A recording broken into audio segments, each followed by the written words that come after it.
নমস্কার। এই মুহূর্তে আমি গ্লোবাল বার্তার পক্ষ থেকে মাননীয় দিলীপ ঘোষের সাথে কথা বলছি। এই দিলীপ ঘোষ হচ্ছে পশ্চিমবঙ্গের প্রাক্তন বিজেপি সভাপতি ছিলেন। মেদিনীপুর থেকে 2019-এ সাংসদ নির্বাচিত হয়েছিলেন এবং মেদিনীপুরে তার যা কার্যকারিতা তা আজকে পশ্চিমবঙ্গের সবাই জানেন। সেই দিলীপ ঘোষ এই মুহূর্তে দুর্গাপুরের বিজেপি প্রার্থী। তাকে আমাকে কিছু প্রশ্ন আছে, আশা করি আরম্ভ করতে পারি দিলীপদা।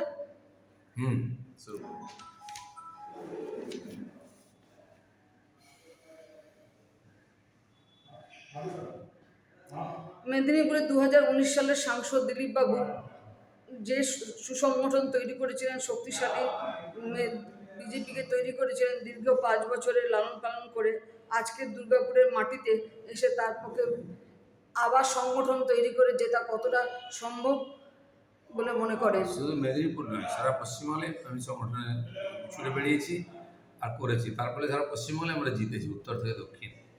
তো কোথাও কম কোথাও বেশি, গতবার এখানে কম ভোটে জিতেছিলাম। তো মাঝখানে একটু 2-3 বছর এই অত্যাচার ইত্যাদির জন্য সংগঠন ঢিলে হয়েছিল। আমি 1.5 মাস ধরে লেগে সেই সংগঠন আমরা ঠিক করেছি। আজকে মেদিনীপুরের মতো হয়ে গেছে। এবারে আমরা লিড বাড়াবো এখানে। দুর্গাপুর সংসদীয় এলাকায় আলু আলিয়া জিতলে এখানে ভোটারদের কাছে তিনি একজন নির্দিষ্ট ব্যক্তি ছিলেন।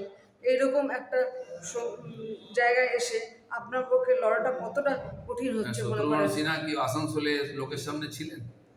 এমপির কাজ কি বাড়ি বাড়ি যাওয়া নেই, আইন পাস করা, প্রজেক্ট নিয়ে আসা। সেটা উনি খালি 17 কোটি নয়, আরও 4.5 কোটি যেটা পুরনো এমপি, যে তারও কাজ করেছেন, দেখিয়েছেন উনি। করোনা ইত্যাদির জন্য 2 বছর তো এমনি কেউ বেরোয়নি। টিএমসির এমপিরা কোথায়? কল্যাণ ব্যানার্জির বিরুদ্ধেও পোস্টার করেছে। ওটা ফ্যাক্টর না, ফ্যাক্টর হচ্ছে আমাদের সরকার, কেন্দ্রের সরকার সবার জন্য কাজ করছে। আজকে এখানে 2টো বড় ফ্যাক্টরিতে ইনভেস্টমেন্ট হয়েছে। ডিএসপিতে 10,000 কোটি আর ডিবিসিতে 9,000 কোটি টাকা ইনভেস্ট হয়েছে, নতুন করে হচ্ছে। এটা তো এখানেই হচ্ছে। রাস্তাঘাট, রেল লাইন, বন্দে ভারত চলছে, এগুলো কেন্দ্র সরকার দিচ্ছে, তিনি তার অংশ ছিলেন। কীর্তি আচার যতই বহিরাগত বলুন আপনারা, প্রধানমন্ত্রী নিজেও তো বহিরাগত হিসেবে বারাণসীতে দাঁড়ান। তো সেক্ষেত্রে আপনি কি তো এখানে বহিরাগত বলিনি, উনি আমাকে বহিরাগত বলেছেন। মাথা খারাপ না হলে কেউ বলে? মমতা ব্যানার্জির থিওরি বহিরাগত। আর তার কাছে ক্যান্ডিডেট নেই, তো বিহার থেকে, কোথা থেকে, গুজরাট থেকে ক্যান্ডিডেট আনতে হবে। আমরা তো বাইরে থেকে ক্যান্ডিডেট আনিনি, আমরাই লড়াই করছি। দিলীপ ঘোষ লড়ছে, তার সঙ্গে তার কর্মীরা লড়ছে। কীর্তি আচার থেকে বিশেষ একটা দুর্বলতার জায়গা মানুষের প্রতি নেই যে তিনি একজন ভালো ক্রিকেটার ছিলেন, বিশ্বকাপের দলের সদস্য ছিলেন? তার নাম কজন জানে? তার রেকর্ড কজন জানে? লোক জানেই না। উনি কিছু করেন, টিমে চান্স পেয়েছেন, ঠিক আছে। হ্যাঁ, উনি রাজনীতি করছেন অনেকদিন, রাজনীতির কথা বলুন, ওইসব ভাঙিয়ে আর চলবে না। যে 7টা বিধানসভা নিয়ে আপনার লোকসভায়, তার মধ্যে 5টা পঞ্চায়েত ও পৌরসভার অধীন। দুর্গাপুর পূর্ব, দুর্গাপুর পশ্চিম কিন্তু সম্পূর্ণভাবে শিল্পাঞ্চল, যা পশ্চিমবাংলার রূপকার ডক্টর বিধানচন্দ্র রায়ের তৈরি। তো এই শিল্পাঞ্চলের জন্য আগামী দিনে আপনি সাংসদ নির্বাচিত হলে কি কি কাজ করতে পারবেন? এখানে বহু বন্ধ কারখানা আছে, রুগ্ন কারখানা আছে, এগুলো কেন্দ্র সরকারের সম্ভব। সেগুলো দুটো তো বললাম, ডিএসপিতে ইনভেস্টমেন্ট, ডিবিসিতে শুরু হয়ে গেছে কাজ। ভাই অলরেডি মন্ত্রী অর্জুন মেঘওয়াল এখানে বসে আছেন 7-10 দিন ধরে। তাকে আমরা বলেছি ফার্টিলাইজার কারখানা যাতে খোলা যায়। তিনি পিএমওর সঙ্গে কথা বলেছেন, নিজে গিয়ে দেখে এসছেন, সমস্ত রিপোর্ট পাঠাচ্ছেন, কথাবার্তা শুরু হয়ে গেছে। যেটা ভারতের প্রথম ফার্টিলাইজার কারখানা দুর্গাপুরে তৈরি হয়েছিল এবং দীর্ঘদিন ধরে এখানে বন্ধ। সেই সেটা রিভাইভ করার চেষ্টা হচ্ছে। আরো আপনি জানেন দেশের 4টে এরকম কারখানাকে রিভাইভ করা হয়েছে, যেগুলো প্রোডাকশন শুরু হয়ে গেছে। এটা 5 নম্বর হবে। সিন্ধুক এর মধ্যে আছে। 4টে বন্ধ ছিল, সিন্ধু করেছে, 4 কোণে সিন্ধু আছে। বাকি এটাও হবে, এটা অলরেডি পিএমএল লিস্টে চলে গেছে। ডিভিসি কে যে ড্যাম, যে ব্যারেজ আছে, সেখানে জল ধারণ ক্ষমতা কমে গেছে। এই সরকার একটা প্রজেক্টও পাঠায়নি আজ পর্যন্ত, প্রপোজাল কেন্দ্রকে, যে এটা ড্রেজিং করে ডেপ্থ বাড়াবো। কিন্তু এটা আমরা বলেছি, সেটাও উনি কাজ শুরু করে দিয়েছে। এটাও আমরা ড্রেজিং করাবো, যাতে খাওয়ার জল সাধারণ মানুষের সঙ্গে এবং চাষের জল যথেষ্ট পরিমাণে পাওয়া যায়। আমার কাছে আপনার এই প্রশ্নটা ছিল, তো আপনি উত্তরটা তো আগেই দিয়ে দিলেন যে 1957 সালে ডিএসপির প্রতিষ্ঠার পর থেকে ডিভিসি, এমএমসি, এফসিআই, বিওজিএল, এএসপি সব ভারী শিল্প যে প্রতিষ্ঠা করে দুর্গাপুর শিল্পনগরী তৈরি হয়েছিল, আজ তা যেন মৃতপ্রায় অবস্থায়। সেই মৃতপ্রায় শিল্পনগরীকে আগামী দিনে সঞ্জীবনী ভূমিকা পালন কি আপনি করতে পারবেন? শুরু হয়ে গেছে একটা, আমরা বলি না, আমরা করে দেখাই। আর নরেন্দ্র মোদী সরকার এটা করছে যে যেটা চলবে না সেটাকে চালাবে না, যে চলবে তাকে নিশ্চয়ই চালাবে। এমন একটা কেন্দ্র থেকে প্রতিদ্বন্দ্বিতা করছেন যা 5টা বিধানসভায় কৃষিজ কৃষিজ সমগ্রে সমৃদ্ধ এবং বিশেষত ধান উৎপাদনে বর্ধমান ভারতের এক অন্যতম গুরুত্বপূর্ণ জেলা। তো আপনার কি জেলায় কাজ করতে আরও বেশি সুবিধা হচ্ছে? আমি গেছিলাম 4টে বিধানসভায় ঘুরছি, ওখানে একটা শহর আছে, বাকি 3টা তো গ্রামাঞ্চল। ধান কাটা চলছে, ধান শুকনো চলছে। আমি গিয়ে নিজে ধান ঝাড়লাম, চাষিদের সঙ্গে কথা বললাম। ওখানেও ডিবিসির জন্য জল কম বলে অনেক জমিতে চাষ হ্যাঁ, হয় না। হ্যাঁ, সেই সমস্যার সমাধানের কথা আমরা ভাববো এরপরে। আচ্ছা। আপনি এই যেসব গ্রামাঞ্চলে ঘুরলেন, এখানে বিশেষ করে মহিলাদের মধ্যে যে সেন্টিমেন্টটা কাজ করছে, লক্ষ্মীশ্রী, রূপশ্রী, কন্যাশ্রী, বিভিন্ন শ্রী, এই শ্রীগুলো আপনাকে বিশ্রী করে দেবে না তো আগামী দিনের লড়াইতে?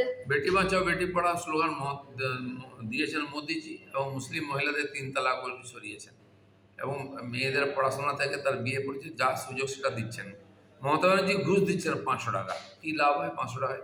সাইকেল দিচ্ছেন মেয়েদেরকে, সে সাইকেল চলে না। আমি দেখেছি সাইকেল ভ্যানে করে সাইকেল নিয়ে যেতে হচ্ছে, হ্যাঁ, হ্যাঁ, তার পার্টস নেই, তার সিট নেই, তার টায়ার নেই। কেন এরকম বোকা বানাচ্ছেন লোককে?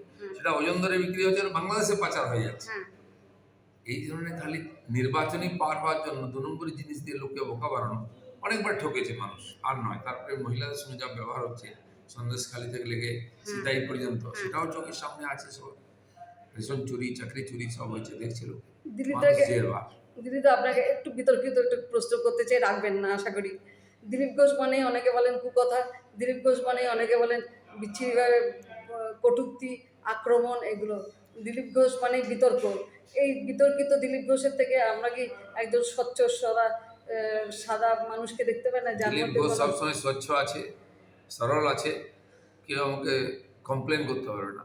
আর যারা শুরু করেছেন এই যে কুকথা বলছেন, যেটাকে আপনারা, আমি কিন্তু উত্তর দিয়েছি, তাদেরকে আপনারা কখনো জিজ্ঞেস করেছেন মমতা ব্যানার্জিকে কেন আপনি বলেন মহিলা হয়ে এই সময় শব্দ? জিজ্ঞেস করুন ওদেরকে। দিলীপ ঘোষ উত্তর দিচ্ছে, দেবে, ওদেরকে উত্তর দেবে, আপনাদেরকে উত্তর দেবে।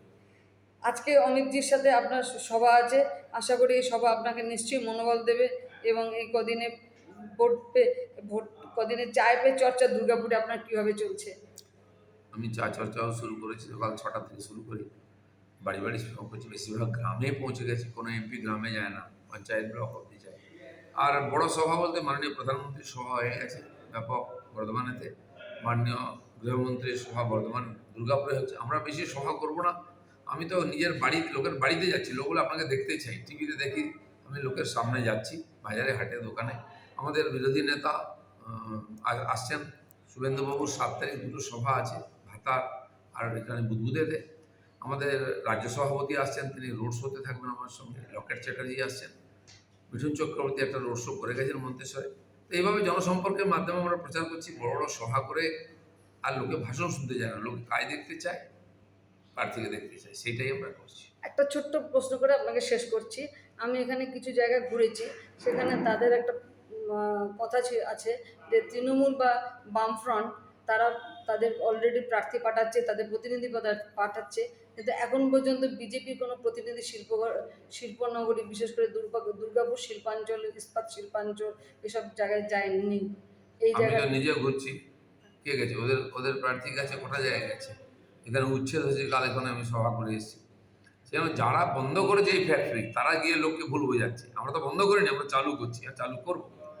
আর একটা বামের ভোট রামে যাচ্ছে, এবার কি বামের সারা শক্তিশালী? দেশ রামময় হয়ে গেছে, বাম রাম দাম সবাই যাবে, কোন ভোট যায়নি। মানুষ পশ্চিমবাংলায় পরিবর্তন করতে চায় টিএমসির বিরুদ্ধে, আর বিজেপি জিততে পারে, সেজন্য লোকে বিজেপির দিকে এসছে। কারো ভোট নেই, সাধারণ মানুষ যথেষ্ট সচেতন, তাদের গণতান্ত্রিক অধিকার আছে, সমাজের স্বার্থে, রাজ্যের স্বার্থে যখন যাকে ইচ্ছা তারা ভোট দেবে। ধন্যবাদ দিলীপদা, আপনাকে শুভকামনা জানাচ্ছি গ্লোবাল বার্তার পক্ষ থেকে, শুভেচ্ছা। ধন্যবাদ। চলুন, দিলীপের সাথে ছবি তুলতে দিন। আচ্ছা, করে দিচ্ছি, আমাকে একটু এটা সেভ করে দিন না, ঠিক আছে। বলছি আমাকে একটু এটা দিলীপ এখন দাও। আগে তো বন্ধ করেছেন, না, বন্ধ করিনি। বন্ধ তো করুন, না সে কোন জায়গাটা বন্ধ করবো? এখানটা চলো। কাহা পর বন্ধ করেছি? দিলীপ যাও, তাহলে আসছি। সেভ করে দিন না একটু, এটা না পুরো